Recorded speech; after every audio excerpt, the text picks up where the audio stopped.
Oh les gars, je vous ai trouvé une dinguerie, hein. Attention, tu vas voir, hein. Le petit machin qui est ici, c'est pas une climatisation, c'est un boîtier qui contient des cartes graphiques, hein. Ce sont des rigs et c'est une entreprise américaine qui les installe chez toi et donc qui te paye un loyer mensuel en plus, hein, qui te paye, qui te couvre tous les frais, etc., l'électricité, machin. Et il te paye un loyer, ça te fait gagner du fric, les gars. Un truc incroyable. On va détailler ça dans cette vidéo. Et tu vas voir que c'est un concept qui est vraiment assez étonnant pour faire face aux problèmes, évidemment, des data centers, hein, que tout le monde râle pour les data centers. Et bien là, on aurait tous notre petit data center chez soi. Pense à mettre un petit pouce bleu, abonne-toi à la chaîne si tu n'es pas abonné. Je te rappelle que tu peux me soutenir, hein, en allant sur patreon.com/makertronic. Tu peux voir mes vidéos exclusives sur le minage de crypto-monnaies. Mon truc, hein, c'est de trouver des coins le plus tôt possible pour vous les partager et qu'on essaie de faire le max de coins, hein, parce que c'est le nerf de la guerre. Hein. Le truc, hein, c'est de faire le max de coins possible en un minimum de temps. Et puis après, quand le listing arrive, hein, parce que nous, on mine, les trucs valent rien du tout, puisqu'ils sont pas listés, quoi. Ils n'ont pas aucune existence en vrai. Hein. Et quand tu arrives les premiers listings, eh ben, nous, on a déjà un bon bag et ça nous permet de revendre tranquillement au fil de l'eau. Hein. Et tu vois qu'en ce moment, par exemple, on mine du perle. Hein, et ben, regarde, hein, c'est plutôt pas mal la courbe. Hein. Hein, le listing, il a 5 ou 6 jours. Hein, regarde ça, on est à 1,60$, 1,70$. Voilà, tu vois, j'en ai 30 à vendre. Il faut que je mette mes ordres là. Il faut que je mette mes ordres et tout ça. Voilà, pour essayer d'en tirer le maximum de profit. Je te rappelle que je ne suis pas conseiller financier. Donc, si tu cherches un conseil financier, eh bien, ma foi, je t'invite à regarder ma vidéo, mais à la prendre comme de l'entertainment. Hein, c'est pour s'amuser, les gars. Alors, on continue la vidéo. Hein. Donc, du coup, il y a une entreprise, hein, qui s'appelle XFRA. Hein, donc, c'est peut-être des Français, hein, va savoir. Hein, XFRA qui a lancé une solution de data center distribué dans un réseau de mini data centers. Et donc, ces mini data centers seraient potentiellement dans ton jardin, à côté de ta clim et je sais pas moi ce que tu peux voir, de le coffre de ta piscine ou je ne sais quoi, je ne sais pas ce que tu as dans ton jardin.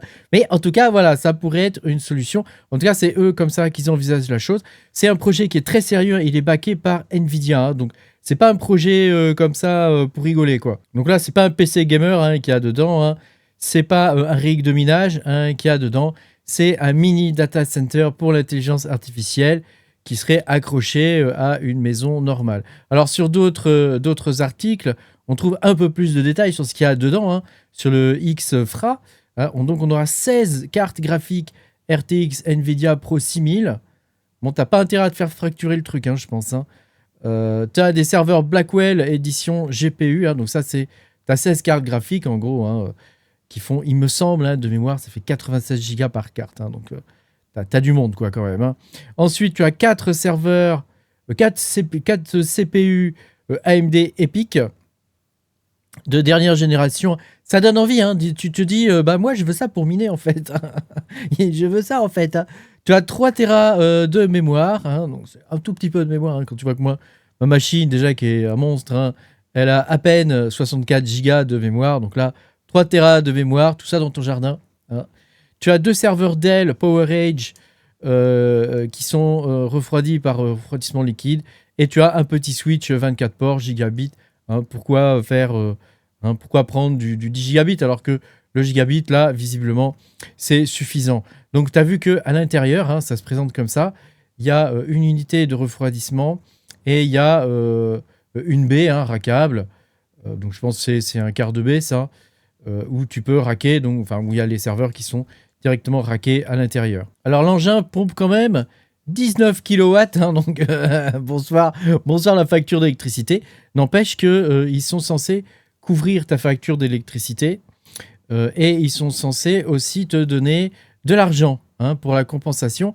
Alors, ici, ils disent que ils évaluent ça à environ 1000$ par mois dans ta poche, en plus du fait de te payer un loyer et de te payer l'électricité. Aujourd'hui, le véritable problème, hein, pour les data centers, c'est l'implémentation, la consommation d'eau et amener la puissance électrique à l'endroit où il y a le data center. On ne peut pas installer un data center n'importe où. Il faut pouvoir amener la puissance électrique. Hein, ça peut consommer énormément un data center. Donc, on ne peut pas faire ça comme ça au pifomètre, tiens, il y a un terrain libre, on va mettre un data center ici. Ça ne fonctionne pas comme ça. Hein, donc là, il faut pouvoir amener de l'énergie. Et aujourd'hui, le nerf de la guerre au niveau de l'intelligence artificielle, bah, c'est ça le véritable problème. Hein. C'est de pouvoir avoir de l'électricité. Hein.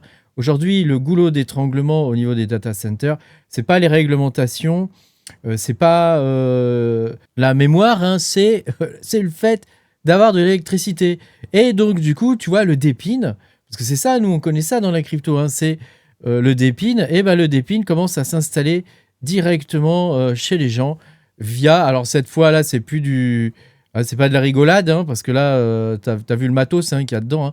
Donc là, je sais pas comment ils font pour assurer la sécurité d'un truc comme ça, parce qu'en France, tu sais que la sécurité, c'est quand même assez problématique. Hein. Donc moi, je m'inscrirai bien. Malheureusement, je pense que c'est réservé aux États-Unis, mais je vais quand même essayer parce que sait-on jamais, hein, en France, on a une électricité avec un coût exorbitant, mais sait-on jamais, ça pourrait peut-être fonctionner, va savoir.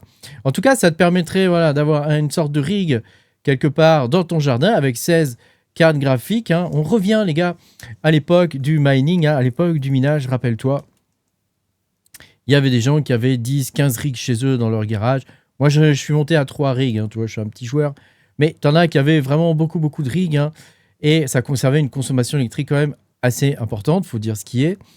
Pour le coup, aujourd'hui, on se retrouve quasiment dans la même situation, sauf que cette fois, les fermes de minage d'intelligence artificielle, les fermes qui fournissent le hosting pour l'intelligence artificielle ne sont pas suffisantes aujourd'hui et ils cherchent des solutions. Et donc, une des solutions qu'ils ont trouvées, c'est effectivement la dépine, hein, c'est de pouvoir avoir des réseaux décentralisés avec des GPU pour traiter l'intelligence artificielle. Alors Span, l'entreprise qui fait ça, c'est pas Nvidia, mais ils sont quand même backés par Nvidia. Donc c'est quand même quelque chose qui est très sérieux. Après, moi je demande à voir. Hein. Avant, quand tu voulais monétiser de l'informatique chez toi, tu pensais à des ASIC Bitcoin, à des rigs GPU par exemple, à des rigs CPU, à du minage d'alcool. C'est ma spécialité d'ailleurs, hein, moi c'est ce que je fais. Et aujourd'hui, voilà, ils pourraient te payer jusqu'à 1000 $. Donc là, il parle par exemple sur cet article, il parle de 150 $ hein, sur Latitude Média.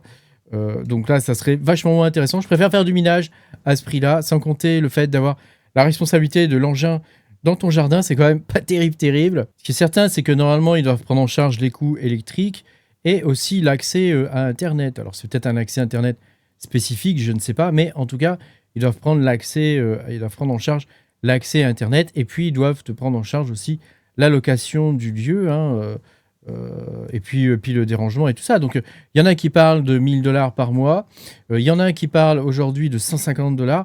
On ne sait pas trop, hein, il n'y a pas de chiffre officiel pour l'instant à ce niveau-là. Mais c'est assez... Je voulais vous partager ça parce que je trouve que c'est assez amusant de voir ce qui est en train de se passer aujourd'hui dans le monde de l'informatique. Hein. C'est une sorte de décentralisation qui est quelque part à marche forcée, hein, puisque il y a tellement de gros problèmes avec l'implantation des data centers. On peut même le voir en France, hein, où ils essaient d'implémenter des data centers, mais il faut 3 voire 4 ans hein, pour implémenter des data centers en France. Très compliqué. Alors que là, ma foi, ça permet de court-circuiter un peu toutes les voies actuelles, hein, toutes les voies réglementaires actuelles, et d'installer chez les particuliers directement, tu vois, des machines qui peuvent faire les traitements informatiques, quoi. Alors, il y a quand même des problèmes hein, à ce type de solution, et ce sont les mêmes problèmes qu'on retrouve avec la dépine. C'est premièrement la sécurité, hein, puisqu'il faut que tu puisses quand même assurer la sécurité de ton matériel. Donc quand c'est le tien, c'est toi qui l'as acheté, bon tu fais le nécessaire, tu mets des alarmes, hein, tu es prêt à recevoir. Par contre, voilà, quand c'est du matériel comme ça, qui n'est pas à toi, pourquoi tirer risquer ta life hein, juste pour sauver du matériel qui coûte quand même assez cher hein, au demeurant. Hein. Il y en a quand même pour plusieurs dizaines, voire plusieurs centaines de milliers de dollars quand même. Deuxième problème, c'est la maintenance, hein, parce que tu mets ça dans ton jardin, mais un data center classique, normalement, tu vois, c'est surveillé, c'est monitoré, c'est sécurisé, c'est refroidi, c'est entretenu par des équipes. Là, quand c'est de la dépine comme ça, une flotte qui est aussi dispersée, la maintenance, c'est plus compliqué, évidemment. Et puis, il faut peut-être pouvoir compter sur la personne qui se trouve sur les lieux pour qu'il puisse faire le dépannage de première instance, quoi. Tu vois ce que je veux dire ? Sans qu'il ait forcément accès à l'OS ou aux machines. mais au moins qu'ils puissent voir si, je sais pas moi, le câble il n'a pas été bouffé par un rat ou s'il n'y a pas des fourmis qui sont rentrées dans le truc, quoi. Le troisième gros problème, hein, c'est le réseau électrique local.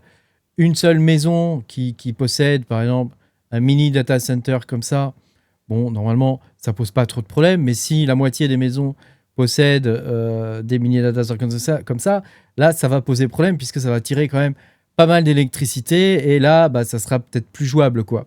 Hein. Et puis, le quatrième problème, c'est le type de calcul.